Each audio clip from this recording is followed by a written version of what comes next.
I guess welcome to I dream. నేను మీ Chanakya. RG Kar medical కాలేజ్లో జరిగిన ఇన్సిడెంట్ గురించి మనం ఎన్నో విశ్లేషణలు చాలామంది దగ్గర నుంచి వింటూ ఉన్నాం, చూస్తున్నాం. కానీ ఇంకా ఎన్ని విశ్లేషణలు చూసినా కానీ బోల్డన్ని సందేహాలు వస్తూనే ఉన్నాయి.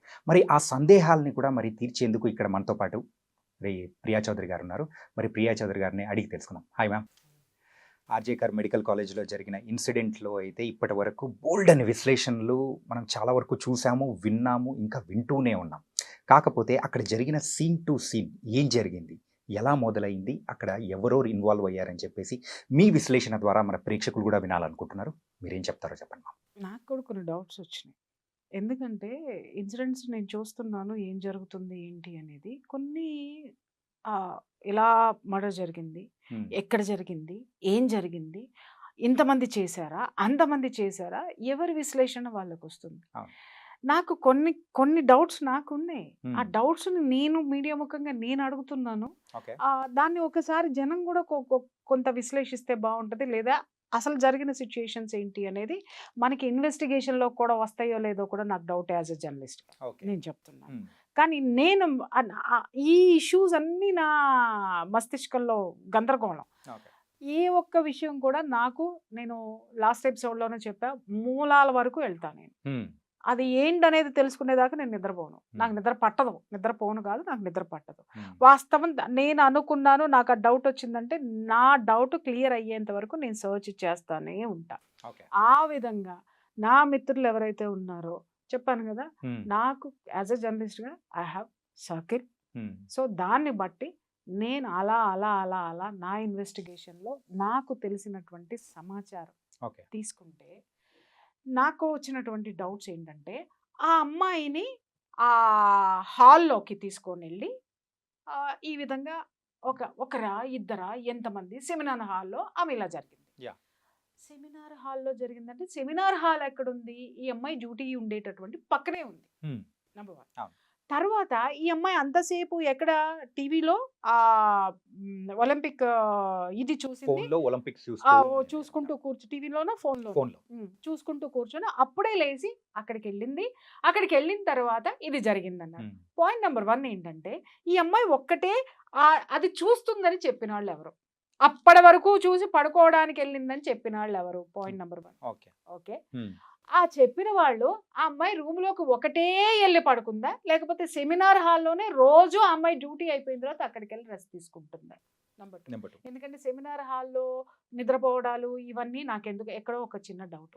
ఇంకొక విషయం, అమ్మాయి ఎలా చనిపోయింది?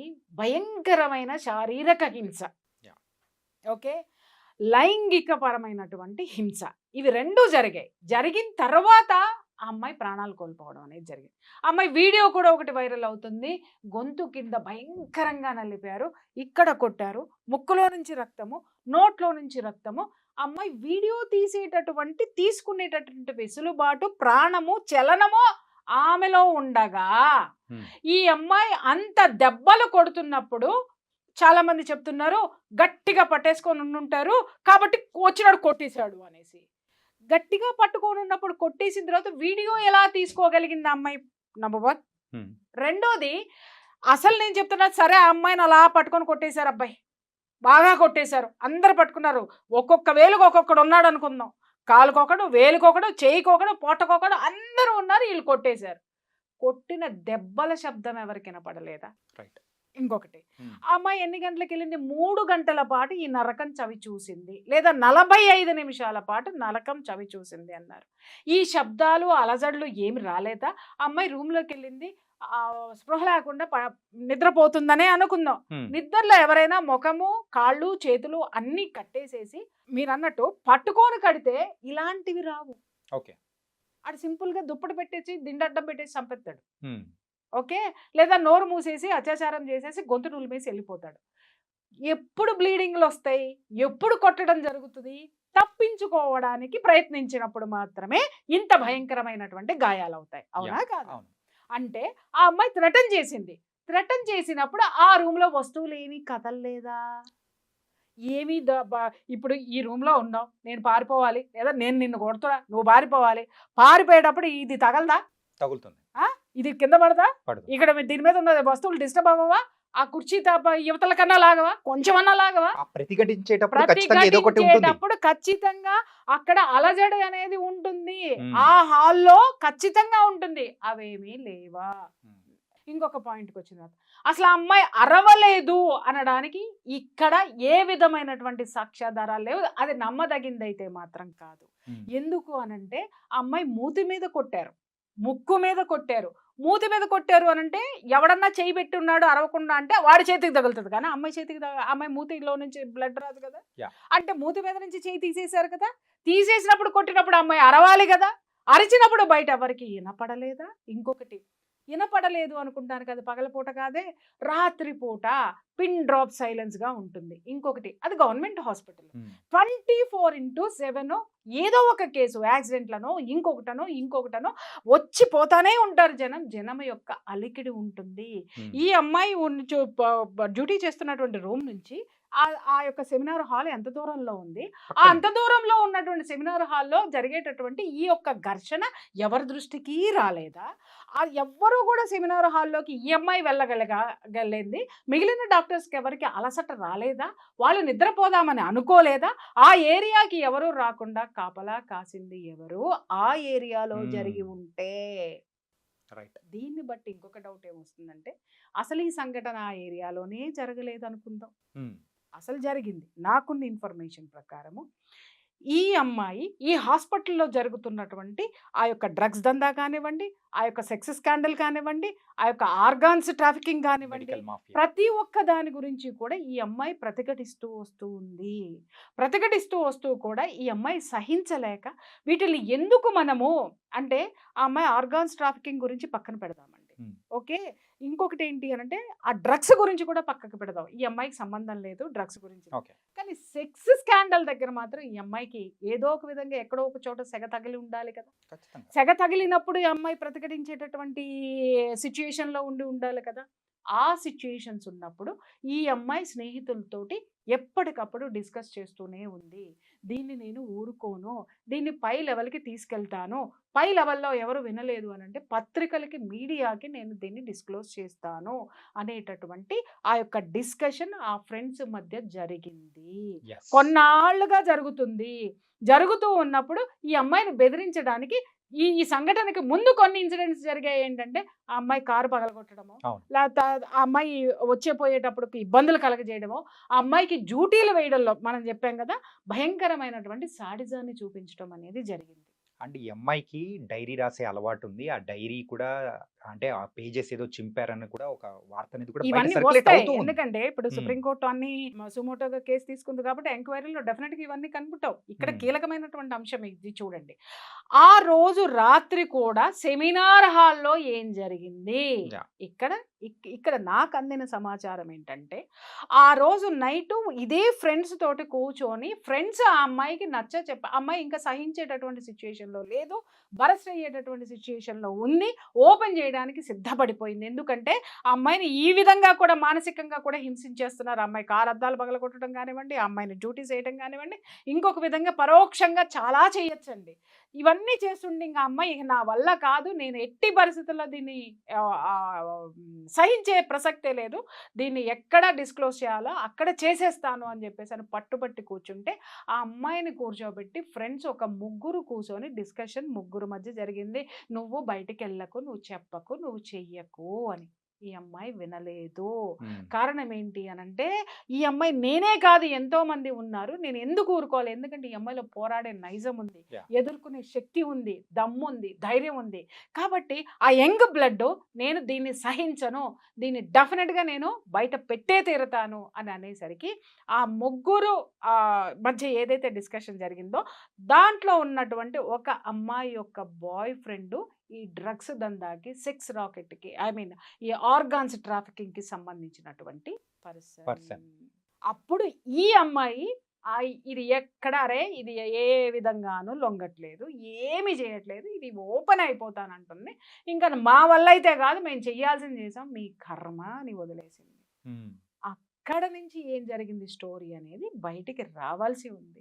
ఈ అమ్మాయిని ఆ స్నేహితులు ఎక్కడికైనా రమ్మనమని చెప్పి మరే చోటకైనా తీసుకెళ్లారా? నేను అదే చెప్తున్నా.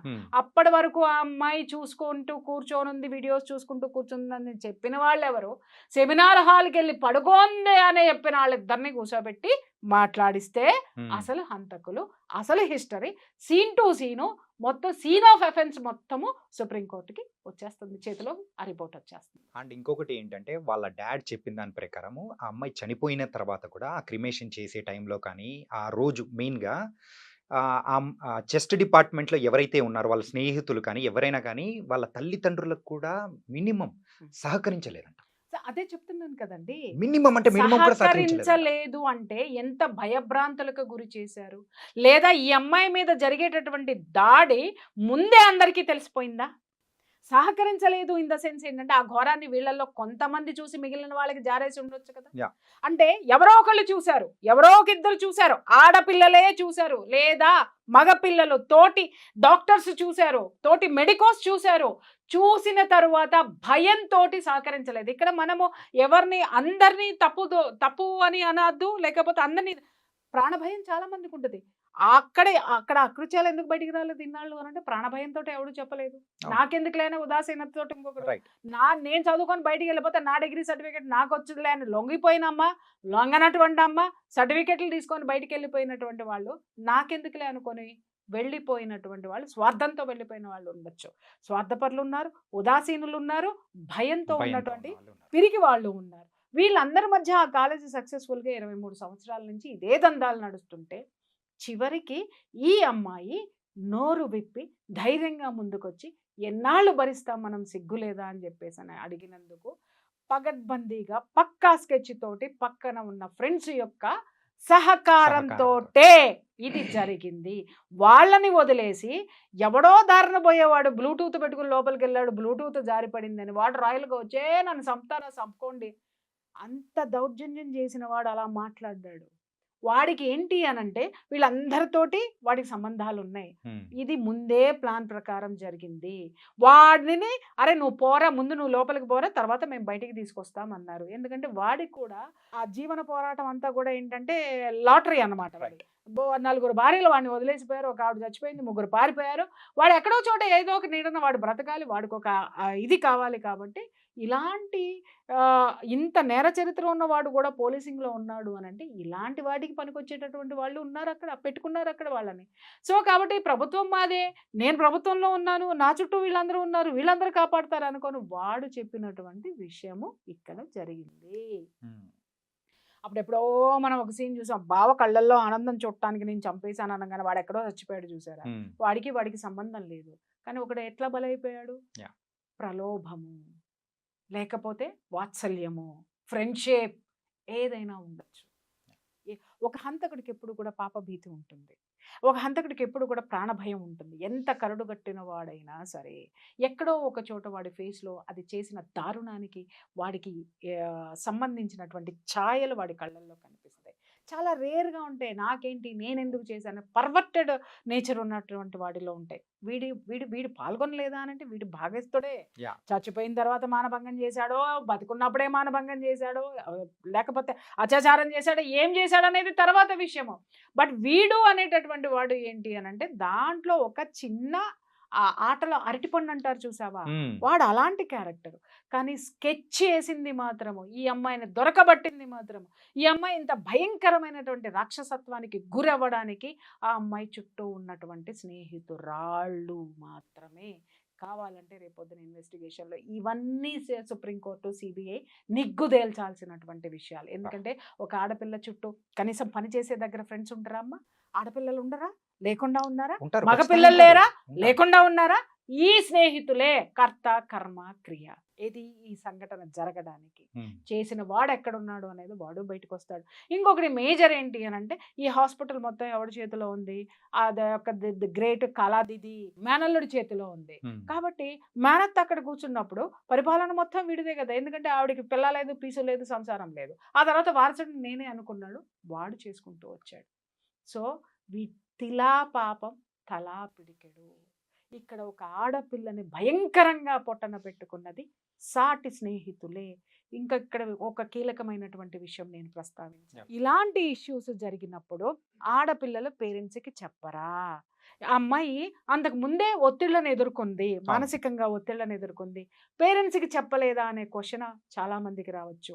అలాగే మెడికోస్ కూడా పడుతున్నటువంటి మానసిక క్షోభ పేరెంట్స్కి చెప్పట్లేదా అంటే చాలా మంది చెప్తారు. కానీ పేరెంట్స్కి కనిపించేది ఏంటి? రెండు. ఒకటి ఆ అమ్మాయి తెచ్చుకునే సర్టిఫికెట్, రెండోది వీళ్ళు కట్టినటువంటి డబ్బు, ఖర్చు పెడుతున్నటువంటి డబ్బు. అమ్మా కొంచెం నీకెందుకు, కళ్ళు మూసుకో, ఇంకొక సంవత్సరం అయితే అయిపోతుంది, ఇంకా 2 సంవత్సరాలు అయిపోతుంది, ఇంకొక వీళ్ళు అనుకుంటున్నారు సంవత్సరానికి ఎన్ని వారాలు ఉన్నాయి? 52 వారాలు. 52. ఓకే, సంవత్సరం ఒకటే కానీ దాంట్లో 52 వారాలు ఉన్నాయి. ఎన్ని రోజులు ఉన్నాయి? 365 రోజులు ఉన్నాయి. ఎన్ని గంటలు ఉన్నాయి? 24 × 365 అవర్స్ ఉన్నాయి. 300 అంతకి ఇంటూ 60 సెకండ్స్ వేసుకోండి. సెకండ్కి ఈ బిడ్డ ఎంత నరకం అనుభవిస్తుంది అక్కడ.